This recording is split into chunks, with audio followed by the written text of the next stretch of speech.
Om Sri Sai Ram, Gita Vahini, Chapter-17. Remembering God at death. Two types of liberation. Four roads to moksha. Auspicious times to pass away.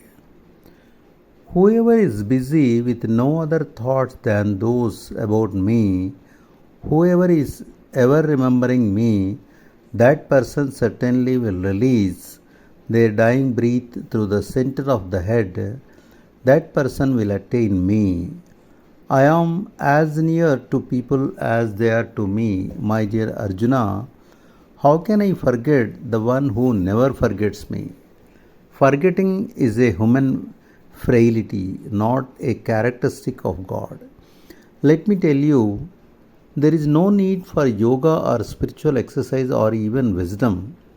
It does not matter whether you give these up because you are too weak or whether, in spite of having the strength, you don't feel like struggling to master these. I don't ask for yoga or spiritual exercise. I ask only that your mind be fixed on me, devote your mind to me, dedicate it to me. That is all I ask for.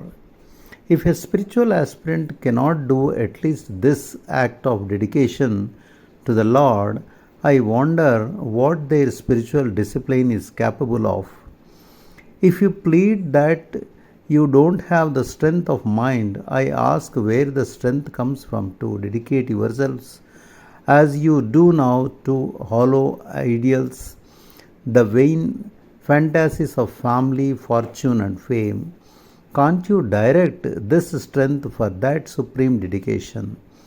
People easily offer their all to poisonous objective pleasures, but they scream and protest as if a mountain is tumbling on them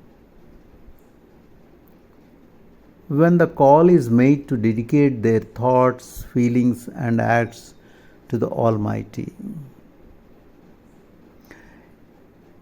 In their eyes, salvation is as cheap and easy to attain as greens in the vegetable market. They seek to escape from bondage as easily as that. They do not earn much, but they desire to earn much in the spiritual field. They are sunk more in dullness, tamas, than in spiritual penance, tapas. But they wish for the fruits that only spiritual penance can offer.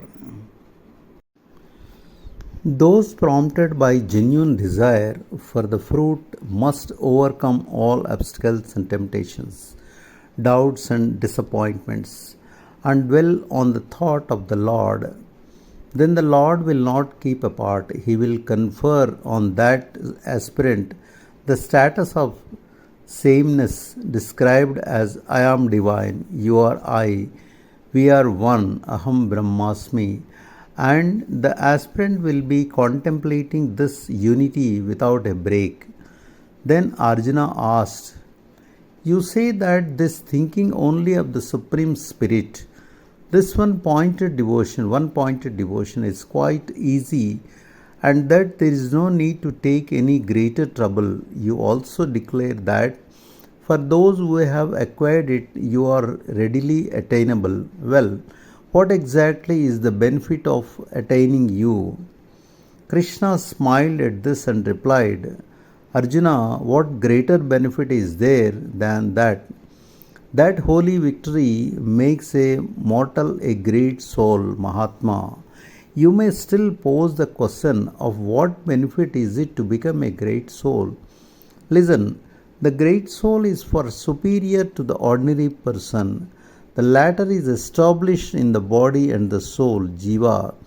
That latter identifies with the body and with the breath, with the particular, the wave. So the ordinary person is tossed about by joy and grief and rises and falls with each experience. Between snatches of calm and storm, the ordinary person reels under many a blow. The great soul is free from all dual experience, is above and behind.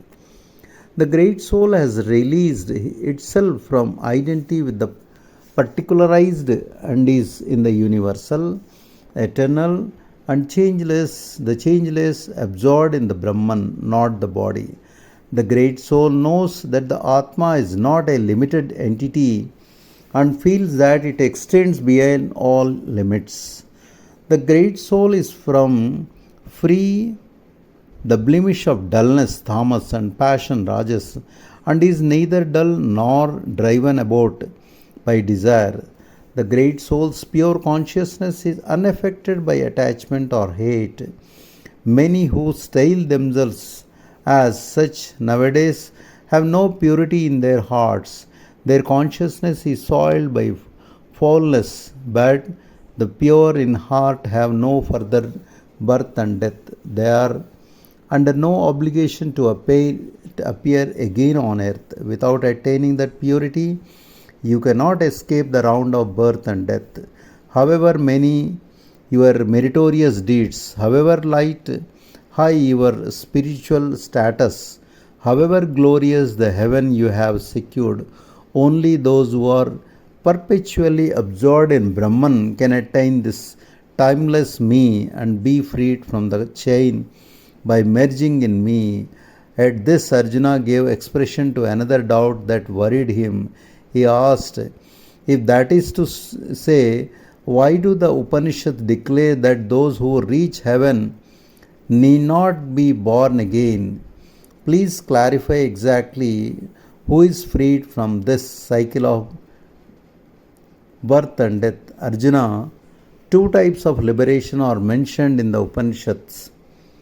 Liberation on the spot, Sadhyo Mukti, and liberation by stages, Krama Mukti. Liberation on the spot is also referred to as absolute unity with the Supreme Spirit, Kaivalya Mukti. For earning this, no one need aspire to any heaven. They get this on the spot and not by stages, step by step. Liberation secured thus is a position forever. Only those who attain absolute liberation, Kaivalya, merge and become one with the eternal, the universal. The other kind of liberation is liable to change when the effect of the acquired merit wears out. Heaven has to be given up and life on earth starts anew. Such souls know merging. That is to say, intercepted Arjuna, the souls that attain absolute unity, liberation are destroyed, right? Or is there any difference between merging, laya, and destruction, nasa? No, Partha, merging is not destruction. Merging happens when it becomes invisible. That is what happens when a thing is destroyed. It becomes invisible. We cannot see it anymore. But just because a thing is out of sight, how can you pronounce it destroyed? No. A lump of sugar or salt disappears when placed in water. You see it no more. But can you say it has been destroyed, or do you say it has merged? It is there. The taste declares that it has lost the form, but it is present as its quality guna. The soul also merges like this in Brahman. It is not destroyed at all. When the soul is not merged like this, it can at best only wander between heaven and earth, deserving life in heaven for some time and descending again to earth for further effort towards salvation. Arjuna, still afflicted with doubt, asked, Krishna, you say that no heaven, even the highest region of Brahman can save people from the cycle of birth and death. Then what is the royal road to salvation? Do you mean to say that those who strive for those heavens have to satisfy themselves with just that and no more? Krishna answered, Partha, there is a state that knows no decline. Behind all these events, there are many roads by which that state can be won. Unaware of these roads or of the joy of that state, people are taking no to others that are either crooked or comfortable. They don't know how to distinguish between the right road and the wrong. I may tell you that four roads are now used by mankind, behind or unaffected by action, karma, atita, 2. Action without any desire for the fruit thereof, unaffected by any craving for the result therefrom, nishikama karma. Third, action with ambition to reap and enjoy its fruits, sakama karma. 4. Action that knows no restraint or control, karma brasta. Those behind action karma are liberated while alive or jiva muktis. All their actions have been burned up by the fire of wisdom.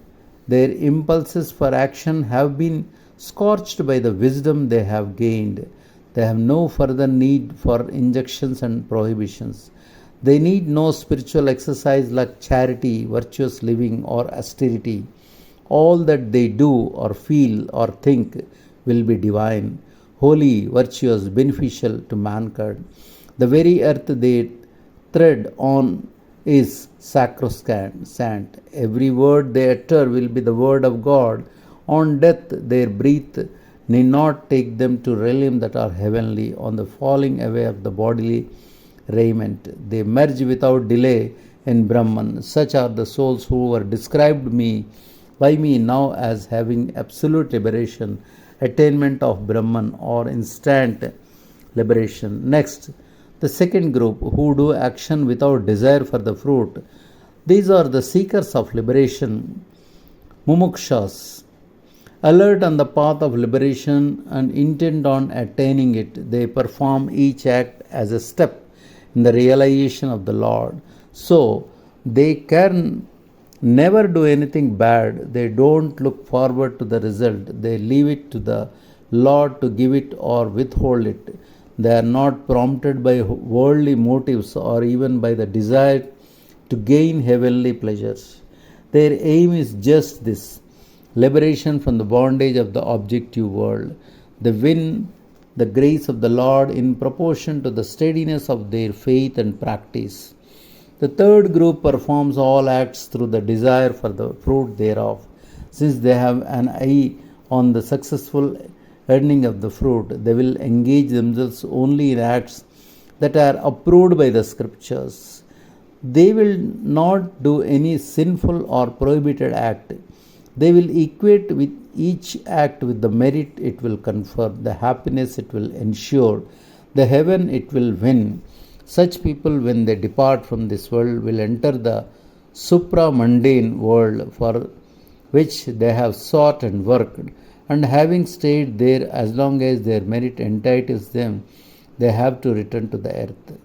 The fourth group is not guided by any rule of conduct. They have no norms, no discrimination between virtue and vice, right and wrong, proper and improper. They have no horror of hell, no conception of heaven, no dread of the devil, no reverence for God, no respect for the scriptures, no vision of dharma. They are best pictured as the beasts in human form. The majority of humans are members of this unfortunate group.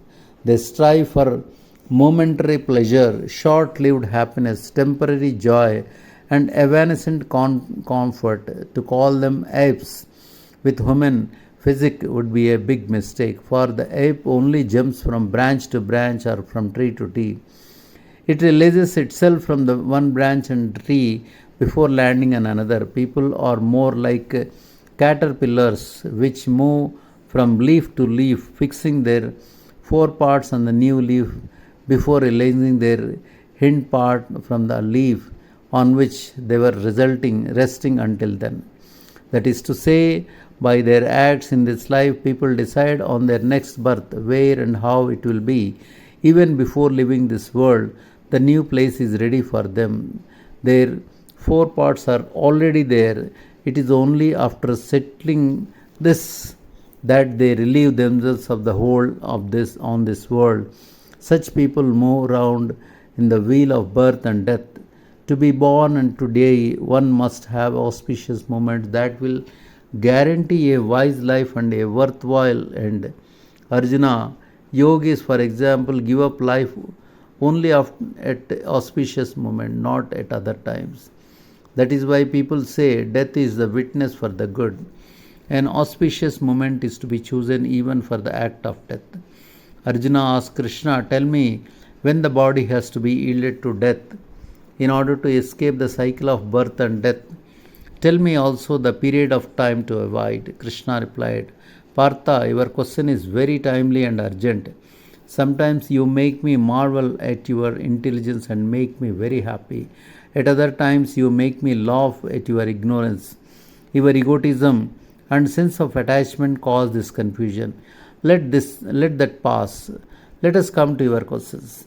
The yogis who practice action without desire for the fruit pass away in splendor, tejas, during the day, while there is light in the bright half of the month, and in the 6 months period of the northward path of the sun, Uttarayana, they have fire as their first state. Hence, their path is known as the path of the gods, or since fire is known as also as Archi or in the Vedas as the path beginning with fire or the sun's rays, Archi Radhi Marga. Such yogis emerge from effulgence, Prakasha, and traveling through effulgence merge in effulgence itself. They attain Brahman and are not born again. The yogis who practice action with an eye on the fruit pass away in smoke, Dhuma, at night. During the dark half of the month, during the 6 months of the southward path of the sun, Dakshinayana, they go along the path beginning with the smoke, Dhuma Adimarga, reach heaven and there enjoy the pleasure they have earned and worked for. When the stock of merit is exhausted, they get born again. Both these categories are called yogis. They will exist as long as aspirants and active progressive individuals exist in the world. Hence, a doubt may reasonably arise, why is the bright half of the month auspicious while the dark half is not? What again happens to those who die when it is neither bright nor dark, neither day nor night? This is a legitimate doubt and everyone has a right to know the answer. Now you must first understand what is meant by the bright fortnight, Shukla Paksha. It is the half month when the light of the moon increases day by day. But what is the relationship the light of the moon to a person and their death? The moon is the symbol of the mind of people. Out of the mind was the moon born. Chandrama Manaso Jata.